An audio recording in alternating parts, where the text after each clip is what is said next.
Le samedi 8 juin 2024, la première ministre Judith Suminwa Tuluka, accompagnée de quelques membres du gouvernement, a déposé auprès du bureau de l'Assemblée nationale le programme de son gouvernement en vue de son examen par la plénière. Ce programme a été conçu pour répondre aux 6 paliers du programme du président de la République, Félix Antoine Tshisekedi Tshilombo, dévoilé lors de son investiture en janvier dernier. Un programme focalisé sur des actions liées à la création de plus d'emplois, à la protection du pouvoir d'achat des ménages en stabilisant les taux d'échange, à la sécurité des populations et de leurs biens, à la poursuite de la diversification de l'économie, à l'accès aux services sociaux de base et au renforcement de l'efficacité des services publics. Je suis venue aujourd'hui accomplir mon devoir constitutionnel en déposant le programme du gouvernement sur la base duquel ce gouvernement va être investi.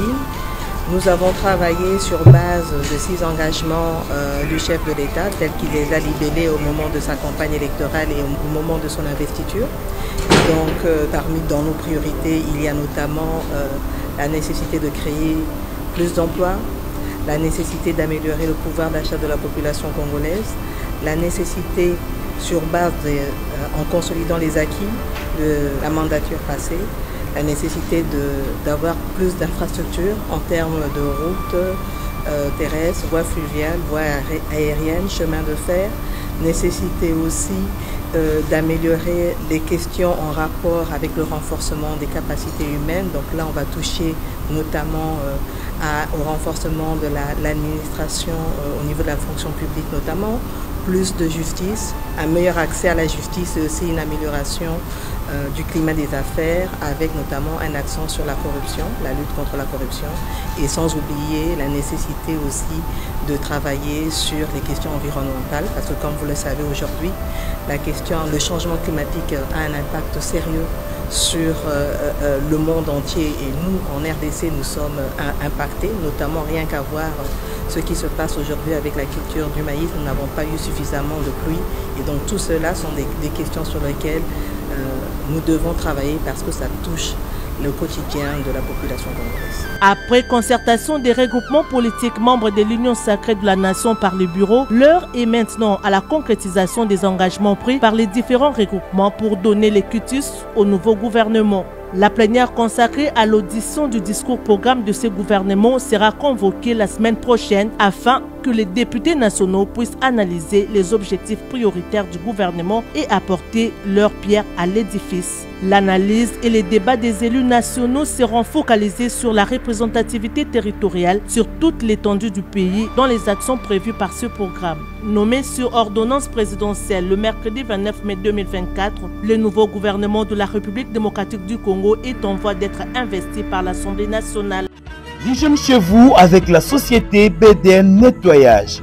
Pour tous vos travaux de nettoyage, immeubles, appartements, bâtiments, bureaux et autres, un service de qualité par des professionnels avec des matériaux aux normes internationales.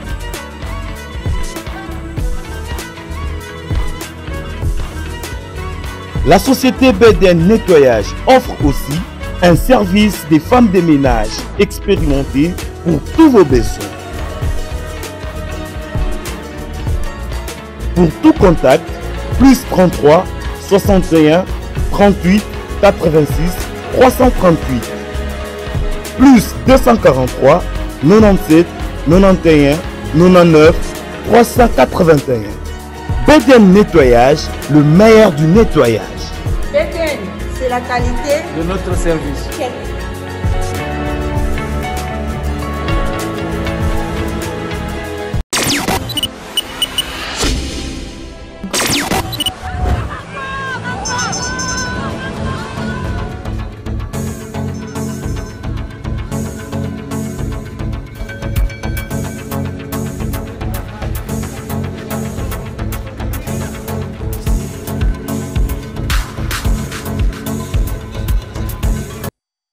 Il fera désormais partie des membres constitutifs de la Chambre haute du Parlement congolais. Le sénateur Jacques Chabani vient de valider son mandat ce samedi 8 juin 2024.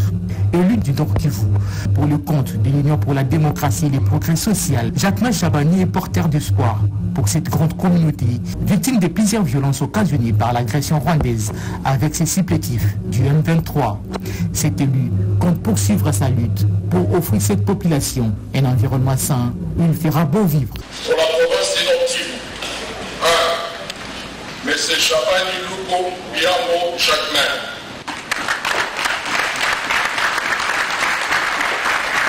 Ces combattants de première de l'UDPS, sur qui plus d'un Congolais compte, vient aussi d'être nommé vice-premier ministre, ministre de l'Intérieur et Sécurité, dans l'équipe gouvernementale actuelle qui est pilotée par Mme Judith Soumina Toulouka. Désormais, la sentence vient de tomber. Il passera ses 11 prochaines années en prison. Lui, c'est le pasteur Pierre Kassongo, responsable de l'église primitive, a été reconnu coupable de harcèlement sur mineurs et surtout des mariages forcés contre une mineure. Reportage. Le pasteur polygame Pierre Kassambakana, alias Pasteur Kass, a été reconnu coupable ce vendredi 7 juin 2024 par le tribunal des grandes instances de Kinshasa-Gombe pour mariage forcé dans son église, harcèlement sexuel et atteinte aux bonnes mœurs. Le pasteur de l'église primitive et son principal co-accusé, Daniel Mabiala Nzouzi, père biologique de la victime, Medama Biala, sont condamnés à chacun de 11 ans de servitude pénale principale avec une amende de 2 millions de francs congolais. Cependant, le prévenu Jean-Calvin Ngoma-Zantoto, fonctionnaire de l'État, a écopé de 12 mois de servitude pénale avec une amende de 500 000 francs congolais pour avoir fabriqué une fausse attestation de naissance de la victime sur demande de son père. Une décision qui réjouit les mouvements de défense des droits des enfants et des femmes, à l'occurrence la Ligue Jeune Afrique de défense des enfants, élèves et étudiants, l'ISADEL en sigle.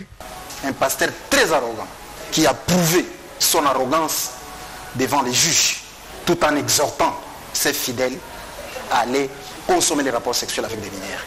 Du fait qu'il est condamné, ça nous a quand même donné un peu de souffle. Parce que ce n'est pas la l'ISADEL qui est satisfait, mais c'est la société civile congolaise qui trouve que la justice est en train d'écouter quand même le cri de la population à travers les organisations de la société civile dont la l'ISADEL a représenté.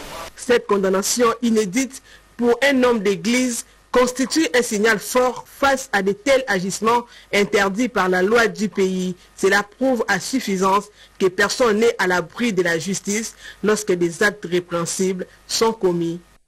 Le chef-lieu de la province de la Chopo, la ville de Kisangani, continue à sombrer dans l'obscurité. Pourtant, soucieux de voir cette population vivre dans l'éclairage, le chef de l'État, Félix-Antoine Tshisekedi Tshilombo, avait mobilisé près de 10 millions de dollars américains pour la réhabilitation de la centrale hydroélectrique de la Chopo, malgré cette ville demeure toujours non éclairée. Une année après, les travaux n'ont jamais été exécutés, allais-je dire.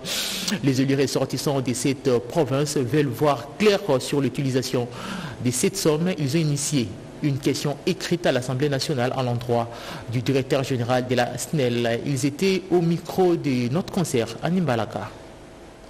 Vous venez de déposer une question écrite adressée au directeur général de la SNEL. Pourquoi? Parce que le chef de l'État, président de la République, son Excellence Félix-Antoine Tshisekedi, avait il y a une année pris une ordonnance où il a créé Frivao. Alors cet établissement public de l'État a constaté qu'à Kisangani, il n'y a pas de courant, pas du tout. Qu'est-ce qu'il a fait? Il a financé les travaux de réhabilitation de la centrale hydroélectrique de la Chopo à hauteur de 10 millions de dollars et ça fait plusieurs mois déjà. Nous aussi de notre tour, nous avons constaté que depuis tous ces temps, rien n'est fait, il n'y a pas un changement positif. Voilà pourquoi nous avons jugé utile d'actionner les moyens d'information qui est la question écrite pour qu'il nous explique d'abord, premièrement, l'utilisation de ces fonds mis à sa disposition, mais aussi et surtout, la population a besoin de savoir pourquoi pendant tous ces temps, cette centrale peine à fonctionner normalement. Nous sommes en train de faire notre travail, vous nous voyez ici avec les élus, un élu de la ville de Kisangani, mais aussi un élu du territoire de Sangui. Nous sommes de la province, de la Chopo, nous sommes en train de travailler pour cette population-là. Ce que nous venons de faire ici, ce n'est que faire le travail que la population nous a envoyé de faire. Nous Nous sommes en train de mener des démarches ici. Nous sommes en train de faire notre travail de parlementaires pour trouver solution à ces problèmes parce que ça n'a fait que durer. Parce que ça fait plusieurs années que Kisangani est plongé dans les noirs. Voilà, on venait d'être élus, nous sommes là, c'est la première session de cette législature. Nous venons de poser une action parlementaire et nous savons qu'il y aura des retombées et que les choses vont s'améliorer. Et la campagne de vaccination contre la poliomyélite pour les enfants âgés de 0 à 5 ans est prévue du 13 au 5 juin prochain dans la province du Tanganyika sur terrain. L'air est aux travaux préparatoires. Je vous laisse suivre ces reportages. Du 13 au 15 juin, le ministère de la Santé, par les biais du programme élargi de vaccination PEV, organise dans toutes les provinces la campagne nationale de vaccination contre la polio. Polio causé par le poliovirus de type 1 et 2. Cette vaccination sera couplée de la supplémentation en vitamine A et des déparasitages au mébendazole. C'est avec l'appui des partenaires, notamment l'OMS, Gavi, Rotary et autres. En prélude de cette campagne, les journalistes du réseau des journalistes Amis de l'Enfant, RJAE, ont été invités à accompagner le PEV à la promotion de la vaccination contre la polio. C'était au cours du briefing organisé par le PEV en synergie avec le comité d'organisation d'urgence polio dans le cadre de l'initiative mondiale de l'éradication de la polio. C'était aussi une occasion de rappeler aux hommes et femmes des médias que cette maladie invalidante qui cause la paralysie irréversible atteint souvent les enfants de 0 à 5 ans. C'est pourquoi cette tranche d'âge constitue la cible de la campagne. Pour cette campagne, la province du Tanganyika va vacciner les enfants jusqu'à 15 ans.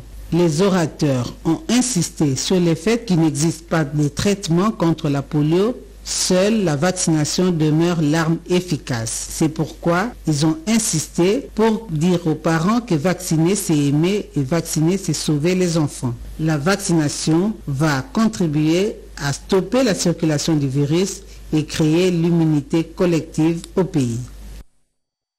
Les méthodes et outils de contrôle, les codes de déontologie et les règlements intérieurs, le levier de la motivation de personnes, une série de formations a été organisée pour l'apprentissage de parties prenantes dans les contrôles des agents publics. Les amples détails dans ces reportages.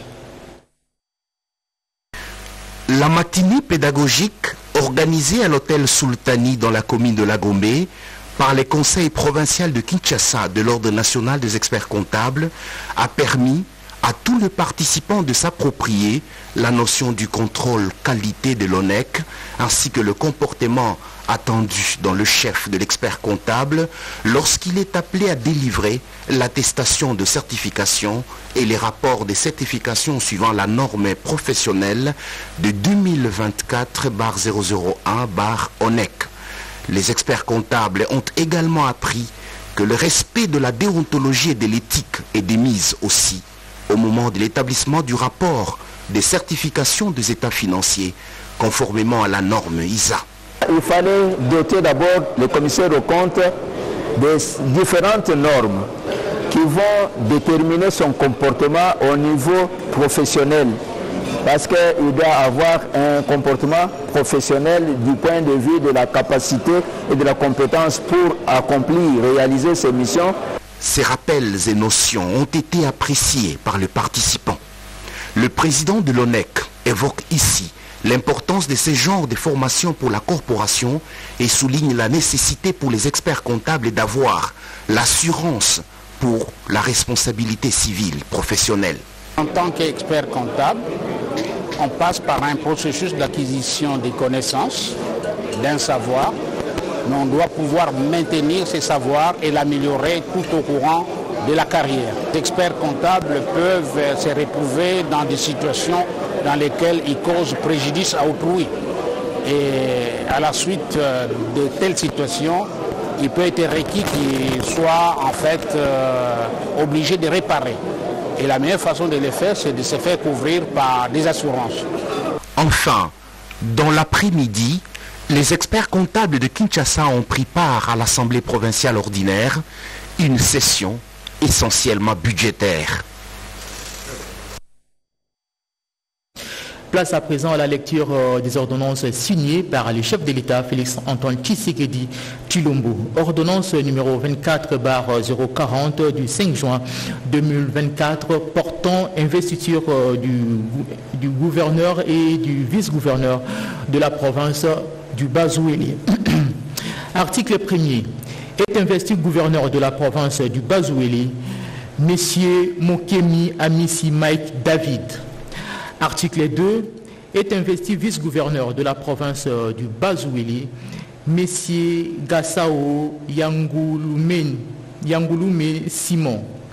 Article 3. Sont abrégées toutes les dispositions antérieures contraires à la présente ordonnance qui sort ses effets à la date de sa signature fait à Kinshasa le 5 juin 2024. Félix-Antoine Tshisekedi Tshilombo pour copie certifiée conforme à l'original le 5 juin 2024. Le cabinet du président de la République, Guilain Nyimbo Mbouizoa, directeur de cabinet. Ordonnance numéro 24/041 du 5 juin 2024 portant investiture du gouverneur et du vice-gouverneur de la province du Haut-Lomami. Article 1er. Est investi gouverneur de la province du Haut-Lomami, M. Banza Mouloumé Marmon. Article 2. Est investi vice-gouverneur de la province du Haut-Lomami, M. Mwenze Wakadilo Rosen. Article 3.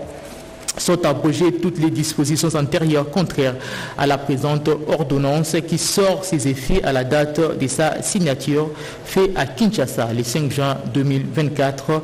Félix-Antoine Tshisekedi Tshilombo pour copie certifié conforme à l'original le 5 juin 2024, le cabinet du président de la République, Guilain Nyimbo, directeur de cabinet. Ordonnance numéro 24/042 du 5 juin 2024 portant investiture du gouverneur et vice-gouverneur de la province du Haut-Katanga. Article 1er. Est investi gouverneur de la province du Haut-Katanga, M. Kiaboula Katwe Jacques. Article 2.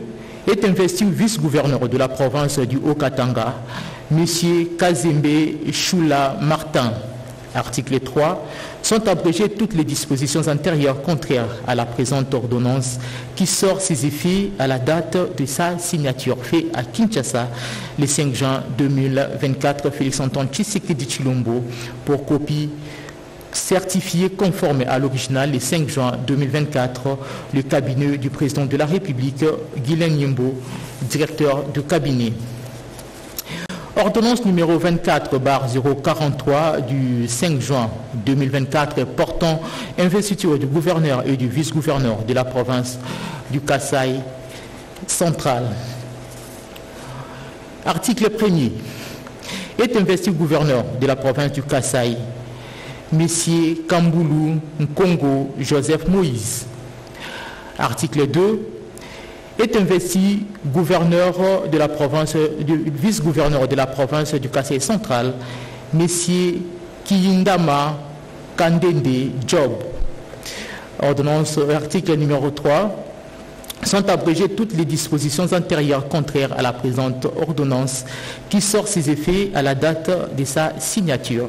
Fait à Kinshasa le 5 juin 2024, Félix-Antoine Tshisekedi Tshilombo pour copie certifiée conforme à l'original le 5 juin 2024, le cabinet du président de la République, Guilain Nyimbo, directeur de cabinet. Ordonnance numéro 24/044 du 5 juin 2024 portant investiture du gouverneur et du vice-gouverneur de la province du Kasaï oriental. Article 1er. Est investi gouverneur de la province du Kasaï oriental, M. Mbweba Kapo Jean. Article 2. Est investi vice-gouverneur de la province du Kasaï oriental, M. Kayemba Moulemena Augustin. Article 3. sont abrégées toutes les dispositions antérieures contraires à la présente ordonnance qui sort ses effets à la date de sa signature fait à Kinshasa le 5 juin 2024.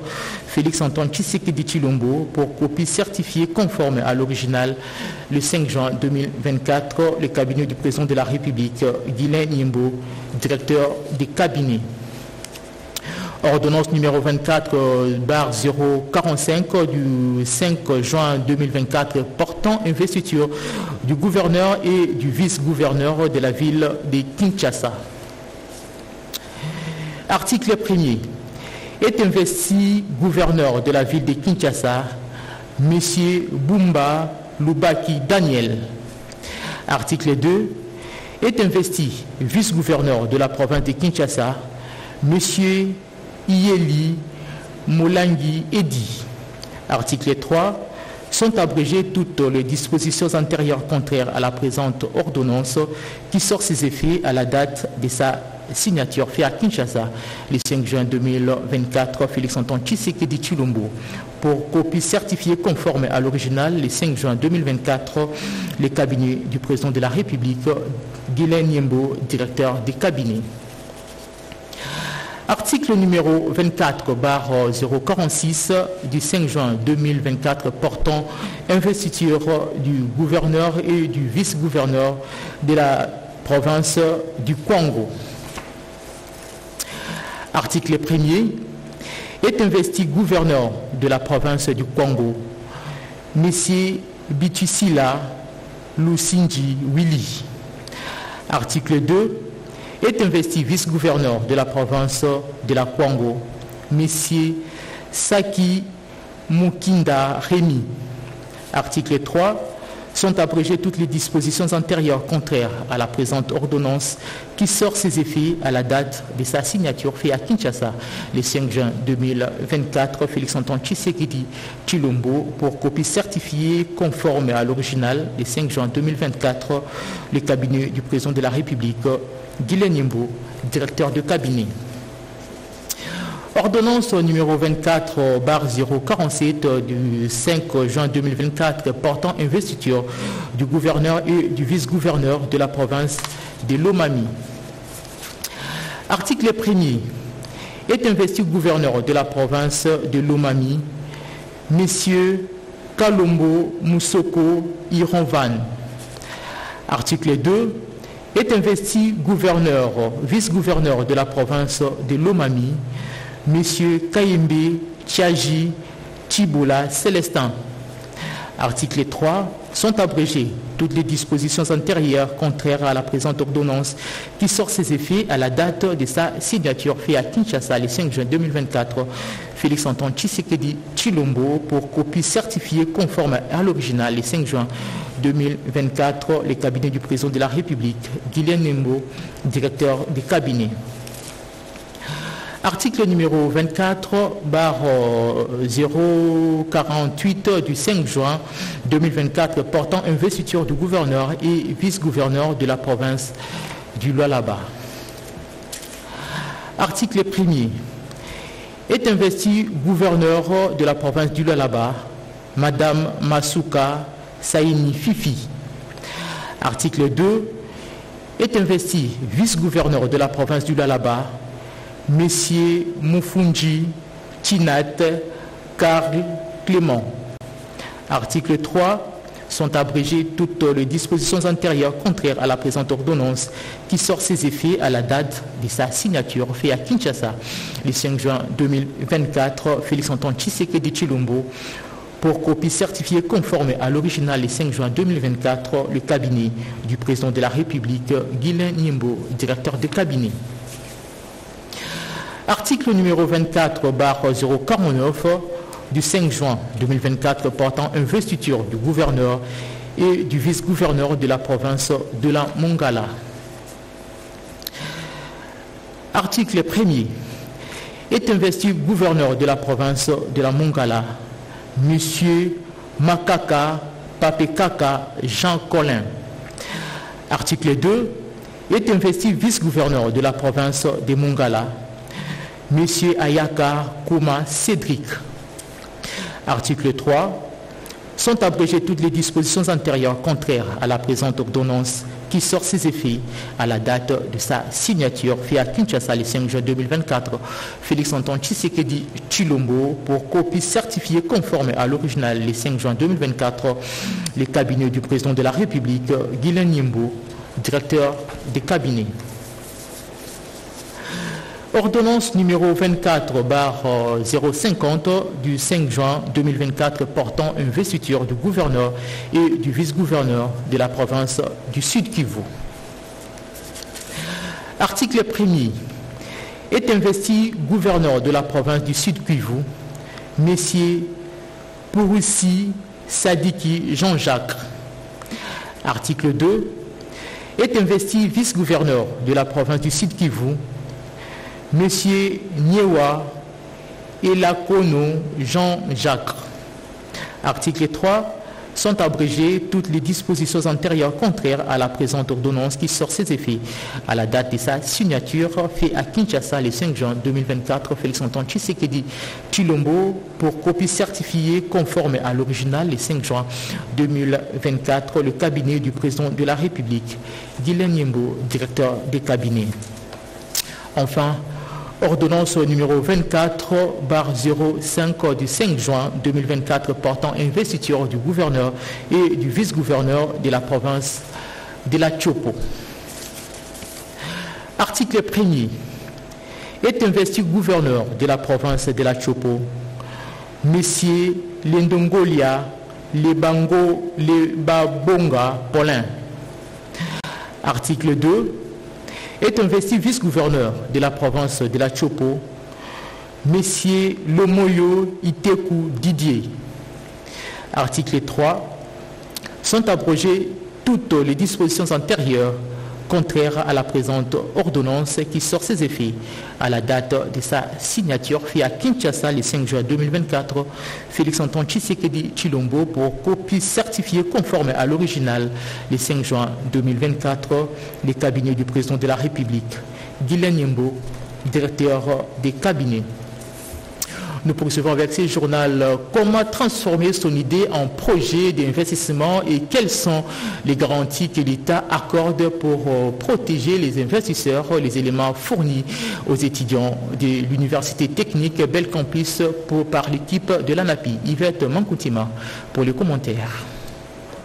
Après la Haute École de Commerce, c'était le tour de l'Université technologique Belcampus de recevoir l'équipe de l'Agence nationale pour la promotion des investissements en mission de sensibilisation sur les réformes du climat des affaires. De la notion du micro-entreprise développée par quelques professeurs et chercheurs, le directeur général adjoint de l'ANAPI, le professeur Bruno Chibangu Kabaji, a dans une allure pédagogique présenté aux étudiants les garanties que leur offre l'ANAPI pour faire de leurs idées des véritables projets d'investissement.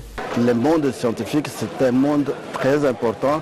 Se renferme tous les diplômés universitaires, les gens qui, à la sortie de leurs études, doivent chercher ce qu'ils doivent faire dans la vie.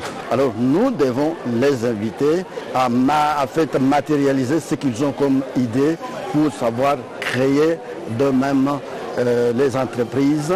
Un atelier très bénéfique pour le monde scientifique, beaucoup plus pour l'Université Belcampus, comme l'a si bien souligné son recteur. La présence de l'ANAPI dans nos murs, c'est pour nous vraiment une aubaine, puisque ça nous a permis, surtout à nos étudiants, d'apprendre comment ils peuvent créer des micro-entreprises. On a fait appel à l'ANAPI, qui en fait nous a fourni des informations que nos étudiants n'en avaient pas. La démarche entreprise par l'ANAPI est de rapprocher le monde scientifique à celui des investissements dans l'objectif de faire des étudiants et chercheurs des agents de promotion du pays, mais aussi de potentiels investisseurs. Des fortes inondations meurtrières ont dévasté la province du Sud Kivu. Des pertes en vies humaines sont déplorées. Des personnes portées disparues, les rescapés et lancent un cri de détresse aux autorités compétentes pour leur venir en aide. On les écoute.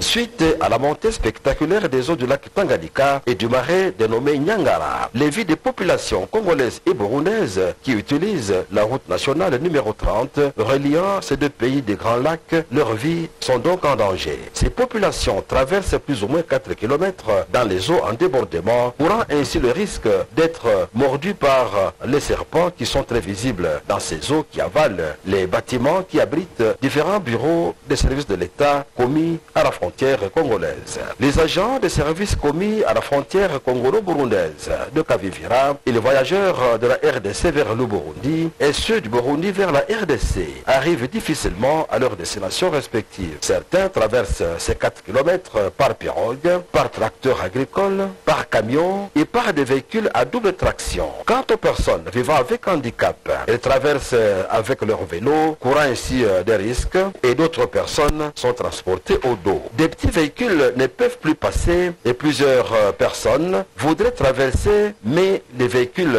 de transport sont moins nombreux en ces lieux. Pendant ce temps, des personnes vivant avec handicap et les personnes de troisième âge souffrent aujourd'hui pour traverser en ces lieux. Face à cette situation, les habitants de la ville d'Uvira sollicitent l'implication des autorités compétentes pour une solution provisoire. La province du Tanganyika s'offre un nouveau bijou, un pont d'une portée de près de 40 mètres et d'une longueur de 6 mètres est une réponse pour la circulation des personnes. La cérémonie inaugurale de cette infrastructure est intervenue dernièrement devant plusieurs autorités politico et administratives. Suivant ces reportages. Un ouf de soulagement pour tous les usagers qui étaient obligés de contourner sur le boulevard Lumumba à Kalemi, chef-lieu de la province du Tanganyika, pour atteindre le quartier Joseph dans la commune de la Lukuga. Des ponts qui étaient comme blocage et qui relient les centres-villes communément appelés Kisebwe, en passant par Kituku, reliant le boulevard Joseph Kabila Kabange, viennent de revêtir de leur nouvelle robe grâce aux grands travaux de construction par l'entreprise Mata Forest sous le financement du gouvernement central. Il s'agit des ponts Kituku d'une longueur de 12,72 mètres sur 9,80 mètres de largeur et le pont Loubouye qui mesure 24,72 mètres de longueur sur 17 mètres de largeur et qui est positionné actuellement comme le pont le plus large de la République démocratique du Congo. L'ouverture de ces deux ponts ont été faite ce samedi 8 juin 2024 par le vice-gouverneur du Tanganyika, Massamba Ferdinand. Bernard Coutinier, le directeur région de Mata Forest Tanganyika, s'est dit l'homme le plus heureux de procéder à l'ouverture de ces ponts. Après les coupures du ruban qui symbolisent l'ouverture de ces passages par le vice-gouverneur de province, une foule en liesse n'a pas tardé de faire leur première traversée. La population de Kalemi était déjà à souffrance de circulation. La route qu'on comptait sur était déjà attaquée par le lac Tanganyika. Nous sommes très contents, nous avons beaucoup souffert. C'était sortir ici chez nous à Loubouye jusqu'à Kamkolobondo, il faut dépenser jusqu'à 7000 francs congolais. Notons que cette route vient au bon moment pendant que le boulevard Lumumba court un grand danger suite au débordement du lac Tanganyika. Kalemi, Victor Bertrand Lusangui pour la RTNC. Et l'Union pour la démocratie et le progrès social, UDPS, province orientale, se trouve préoccupée par les conflits entre les communautés Mbolé et Lungola à Kisangani qui causent des tueries. Dans une déclaration faite au micro de notre confrère Jojo Ndibokabulo, l'interfédéral recommande au chef de l'État, Félix-Antoine Tshisekedi Tshilombo, d'accélérer le processus du rétablissement de la paix dans cette partie du pays. On l'écoute. La dynamique des leaders politiques et communautaires de la Grande Orientale décide d'accompagner le chef de l'État, Félix-Antoine Tshisekedi, dans son deuxième mandat. 10 janvier 2023, 8 juin 2024, une année et 5 mois après, dans ce même cadre de Rotana Hotel, les fils et filles de la Grande Orientale s'est levé pour soutenir son Excellence, Monsieur le Président de la République, chef de l'État, au sein d'une dynamique de leaders politiques et communautaires. Cet engagement politique fort sera concrétisé premièrement par sa déclaration du 21 janvier 2023 à Béatrice Hôtel aux fins d'accompagner la candidature de son Excellence Monsieur le Président de la République pour un second mandat. Le dit engagement sera formalisé lors de la rencontre historique de l'Union africaine le 15 mars 2023. La mise en place de nouvelles institutions de la République étant en cours, c'est le lieu de remercier solennellement son Excellence Monsieur le Président de la République pour le respect de ses engagements quant à la représentativité de la Grande Orientale au sein des institutions de la République. 8 dignes fils et filles de la Grande Orientale sont représentés au sein du gouvernement Judith Suminwa. Nous remercions au même moment le chef de l'État pour son implication dans la désignation d'une digne fille de notre espace en qualité de questeur adjoint du bureau de l'Assemblée nationale. Dans le même ordre d'idées, et ce de la prochaine composition du bureau du Sénat, la dynamique de leader politique de la Grande Orientale sollicite de l'autorité politique de l'Union sacrée de veiller à l'équilibre géopolitique et aux honorables sénateurs, nous en appelons à la solidarité provinciale vis-à-vis de la province la moins représentée. Un reportage signé Mamie France Zaïna. En prélude de la mise en place des commissions permanentes et groupes parlementaires à la Chambre basse du Parlement, plusieurs députés se rapprochent de l'UDPS. Au cours d'une rencontre avec les élus nationaux et sénateurs, le secrétaire général de cette formation politique et membre du présidium de l'Union sacrée de la Nation a rappelé les uns et les autres à la discipline et loyauté. Alain Bikaï pour les commentaires. Dans une déclaration politique faite à l'issue de la réunion d'évaluation tenue au centre culturel Boboto à Gombe, la coordination de la majorité extra-parlementaire de l'Union sacrée de la Nation, MEP-ICN, s'est exprimée sur plusieurs questions brûlantes de l'heure. D'entrée de jeu, cette structure a condamné la tentative de déstabilisation des institutions du pays et réitère un soutien indéfectible au chef de l'État Félix Antoine Tshisekedi Tshilombo. La coordination de la majorité extra-parlementaire de l'Union sacrée pour la Nation félicite les forces armées et les services de sécurité pour avoir étouffé dans ce plan machiavélique et félicite le président de la République pour son ferme engagement d'assurer la mise en place des institutions issues des élections du 20 décembre 2023. La MEP-ICN a par ailleurs salué la mise en place de nouvelles instances dirigeantes du pays. La majorité extra-parlementaire note avec satisfaction la nomination le 28 mai dernier des membres du gouvernement avec environ 32% de femmes et présente ses vives félicitations à toute l'équipe gouvernementale. La majorité extra-parlementaire de l'Union sacrée appelle à matérialiser la vision de la plus haute autorité de l'Union sacrée, celle du grand rassemblement pour la conservation de la démocratie. Autre chose à présent, le 9 juin de chaque année, le monde célèbre la Journée internationale des archives face aux enjeux numériques des archives de la République démocratique du Congo. Cette année, l'Institut national des archives a organisé la 6e semaine internationale des archives à l'hôtel Sultani dans la commune de la Gombe. Renette Kolonga nous a dit un peu plus dans ce reportage. 9 juin consacré à la Journée internationale des archives par le Conseil international des archives, ICA, depuis 1948. Pour cette année 2024, l'Institut national des archives du Congo, INACO, a organisé pendant 6 jours, du 3 au 8 juin, la Semaine internationale des archives, avec comme thème international, cyberarchives et national, les archives en République démocratique du Congo à l'ère du numérique. Pour nous, c'est un signal que de plus en plus, tout le monde s'intéresse à la problématique des archives, aux problèmes donc spécifiques qui se posent dans les domaines des archives. Nous voudrions que tout s'organise, que toutes les questions liées aux archives passent par l'INACO. Peu connu, nous sommes peut-être et parfois ignorés. C'est l'occasion de nous rappeler que l'INACO existe avec ses innombrables missions. Nous existons, nous sommes là pour accompagner les gouvernements qui nous considèrent d'ailleurs. Ces deux thèmes ont permis aux professionnels d'archives de la gestion des documents et de secteurs connexes tels que l'informatique et la communication à réfléchir, à débattre et à partager des connaissances au sujet de ces 3 sous-thèmes, à savoir le rôle des archives dans la gouvernance moderne, le défi et opportunité de la digitalisation des archives, et enfin renforcer le réseau d'archivistes à travers les innovations. Au cours d'une matinée scientifique, le corps de l'élite scientifique de l'Union pour la démocratie et le progrès social a débattu sur la question relative à l'industrialisation de la République démocratique du Congo. L'orateur du jour, le professeur Jean-Marie Béa, propose la création d'une école de formation des ingénieurs de qualité pour le développement de la République démocratique du Congo. Les détails dans ces reportages. La problématique de l'industrialisation de la RDC préoccupe au plus haut point les corps de l'élite scientifique de l'UDPS. C'est dans ces cadres que le professeur Jean-Marie Béa de la faculté des Polytechniques de l'Université de Kinshasa et cadre de l'UDPS a échangé avec ses camarades du parti sur l'ingénierie moteur de l'industrialisation de la RDC.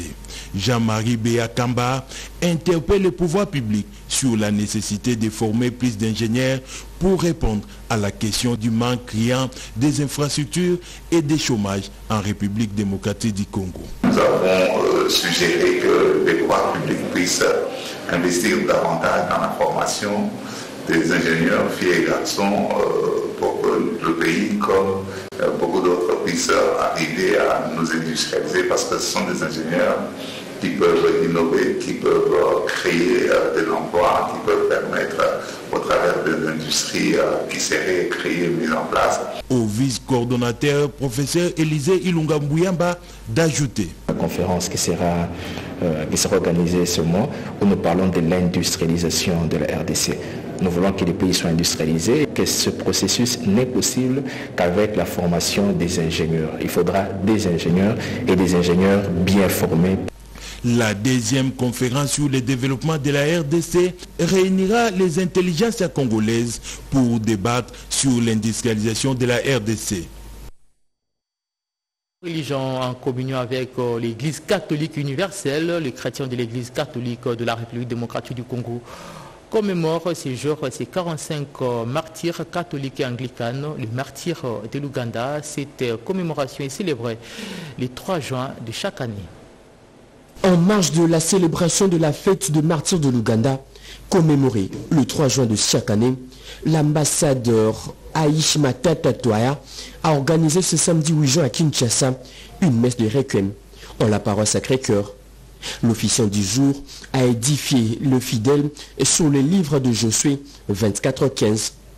Cette commémoration s'inscrit dans l'ordre de ramener la paix entre le peuple, étant donné qu'elle traduit le riche héritage religieux et culturel qui lie la nation ougandaise à ses frères et sœurs congolais.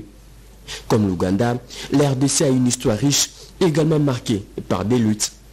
De nombreux Congolais connaissent la douleur de la violence et l'importance de garder la foi. Les deux nations ont été confrontées à des périodes de violations et des difficultés énormes. De nombreuses écoles et paroisses en RDC portent le nom de martyrs de l'Ouganda comme Saint-Charles-Luanga, Saint-Kizito et également Saint-Kagwa. Mais bien entendu, cela ne peut pas avoir lieu without the peace provided by the government of la paix qui est garantie par le gouvernement congolais, ainsi que la liberté des cultes que cet État rend possible. Vraiment, je suis très reconnaissant. To the government, au gouvernement, et j'ai saisi cette occasion, particulièrement ce jour, pour souhaiter toutes les bonnes choses et plein succès place them in the lenses of the martyrs. Et les placer sur la lancée des martyrs. Quoi qu'ils fassent, que cela ait un impact sur la vie des populations congolaises. Signalons par ailleurs qu'un don de machines à coudre a été offert par l'ambassadeur de l'Ouganda au collège Saint-Charles-Luanga de Barumbu. La communauté chapelle de Marie Notre-Dame de la Visitation a commémoré la 2e année de son existence en République démocratique du Congo et la 3e année de la consécration épiscopale de ses évêques d'Afrique. Une eucharistie spéciale a été organisée à la chapelle de Selembaou. Plusieurs évêques de différentes congrégations, dont Monseigneur Guilain Albert Nzambi, venu du Congo-Brazzaville, étaient de la partie Rodépanda. Gloria, Gloria, Nkembo, Nkembo, Amingalan, cette cantique a tenu pour la gloire de Dieu annoncé le double événement des fêtes à la chapelle Marie Notre-Dame de la Visitation Nodavie, membre de l'Église catholique Mariavite, vicariat apostolique pour l'Afrique. À cette Eucharistie spéciale de la célébration de 2 ans de l'implantation de la chapelle Nodavie et 3 ans de consécration épiscopale de 3 évêques du Gabon, de la RDC et du Congo-Brazzaville, avec l'enseignement tiré de Luc 1. Verset 39 à 56, sur la visite de Marie, mère de Jésus à Élisabeth, l'officiant du jour, Monseigneur Rifin Bofoula, a édifié les fidèles avec les bénédictions reçues au travers de la visite du Monseigneur Ghislain Albert Nzabi, venu de Congo-Brazza, et ce, à l'instar de la bénédiction qu'Élisabeth a reçue par la visite et la salutation de sa sœur Marie. Les fidèles ont été exhortés à garder l'image de cette bénédiction par la rencontre avec Jésus-Christ, par les biais de sa mère Marie, appelée à apporter la délivrance aussi bien spirituelle, morale que physique à toute personne par l'exorcisme. Ces hommes de Dieu ne cessent de plaider aussi pour leur contribution à la paix durable et au développement du pays dans l'amour et l'unité. Le message, c'est le message d'unité. Avons dit, nous voulons réitérer l'unité entre les chrétiens du Congo-Brazzaville, du Congo-Kinshasa et pourquoi pas d'Afrique. L'espérance, nous voudrions demander, il y a les Romains qui font le travail, nous les remercions tous, et de notre côté, nous voudrions contribuer comme les autres, qu'on ne nous laisse pas à côté. Nous voudrions aussi être consultés par nos politiques. Nous devons être capables de garder confiance et de faire le pas. La paix, nous la créons, nous la construisons, nous la bâtissons, parce que nous avons espérance que demain sera meilleur. C'est pour cela que nous prions. Nous prions, mais nous travaillons. Un seul Dieu, un seul Esprit Saint qui agit en Jésus-Christ, voilà qui justifie la participation de la chorale protestante CBFC qui a amplifié l'ambiance de louange à Dieu pour avoir fait preuve de fidélité au sein de la communauté Nodavie. Un couple a été encouragé par la remise d'un diplôme de mérite. Et voilà, nous sommes arrivés à la fin de ce journal. Merci de l'avoir suivi. N'oubliez pas de visiter notre site www.rtnc.cd pour la suite avec l'actualité. D'ici là, portez-vous bien et bonne suite des programmes sur nos antennes et bonne journée dominicale chez vous. Au revoir.